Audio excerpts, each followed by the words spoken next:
नई अमरीकी इंतजामिया ने अफगान तालिबान रहनुमाओं की सरों की कीमत मुकर्रर करने की धमकी दे दी। गैर मुल्की खबर एजेंसी के मुताबिक अमरीकी इंतजामिया ने अफगानिस्तान में अमरीकी शहरियों को कैद किए जाने पर बरहमी का इजहार किया। अमरीका के वजीर खारजा मार्को रूबियो ने कहा कि अफगानिस्तान में कैद अमरीकियों की तादाद पिछले अंदाजों से कहीं ज्यादा होने का खदशा है।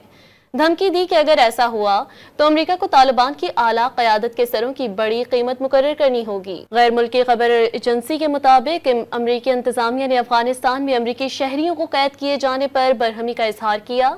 अमरीका के वजीर खारजा मार्को रूबियो ने कहा कि अफगानिस्तान में कैद अमरीकियों की तादाद पिछले अंदाजों से कहीं ज्यादा होने का खदशा है। धमकी दी कि अगर ऐसा हुआ तो अमेरिका को तालिबान की आला क़यादत के सरों की बड़ी कीमत मुकर्रर करनी होगी। नई अमरीकी इंतजामिया ने अफगान तालिबान रहनुमाओं की सरों की कीमत मुकर्रर करने की धमकी दे दी। गैर मुल्की खबर एजेंसी के मुताबिक अमरीकी इंतजामिया ने अफगानिस्तान में अमरीकी शहरियों को कैद किए जाने पर बरहमी का इजहार किया।